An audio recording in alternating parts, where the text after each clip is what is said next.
అక్రమ ఇసుక తరలింపును అడ్డుకున్న మహిళా తహసీల్దార్పై ప్రభుత్వ విప్ చింతమనేని ప్రభాకర్ అనుచరుల దాడి వ్యవహారం చినికి గాలివానగా మారింది.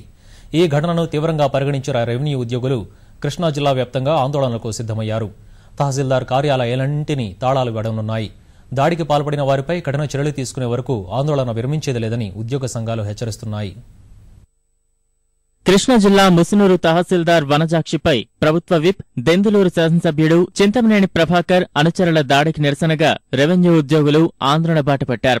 ప్రభాకర్ ను ఆయన అనుచరులను అరెస్టు చేయాలని డిమాండ్ చేస్తూ జిల్లా వ్యాప్తంగా రెవెన్యూ కార్యాలయాలకు తాళాలు వేయనున్నారు. విజయవాడలోని సబ్ కలెక్టర్ కార్యాలయం ఎదుట ఆందోళన చేసిన తహసీల్దారులు ఈ ఘటనతో సంబంధమున్న వారితో పాటు దాడి జరుగుతున్న ప్రేక్షక పాత్ర వహించిన పోలీసులపైన చర్యలు తీసుకోవాలని డిమాండ్ చేశారు. ఇప్పటికే రెవెన్యూ మంత్రి కెఈ కృష్ణమూర్తికి, ప్రభుత్వ ప్రధాన కార్యదర్శికి ఫిర్యాదు చేసిన ఉద్యోగ సంఘాలు ఈ వ్యవహారాన్ని ముఖ్యమంత్రి దృష్టికి తీసుకువెళ్లనున్నాయి.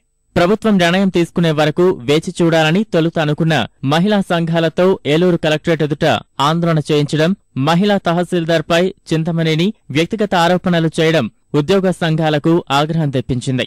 ప్రభుత్వం నిర్ణయం తీసుకునే వరకు ఆందోళన విరమించేది లేదని ఉద్యోగ నాయకులు స్పష్టం చేస్తున్నారు. మాకు రక్షణ కల్పించే వరకు ఏ రెవెన్యూ ఉద్యోగి కూడా శాండ్ డ్యూటీస్ చేయరు.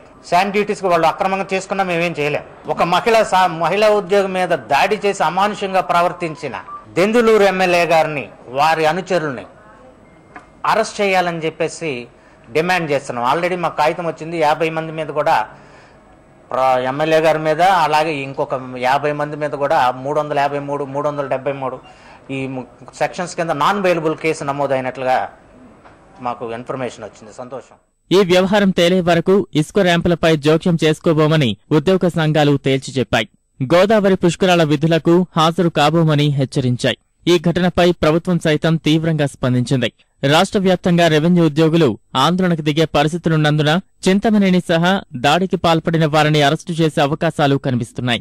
దీనిపై ఉన్నతాధికారుల నుంచి ఆదేశాలు వచ్చిన వెంటనే కృష్ణా జిల్లా పోలీసులు అరెస్టు చేయవచ్చని తెలుస్తోంది.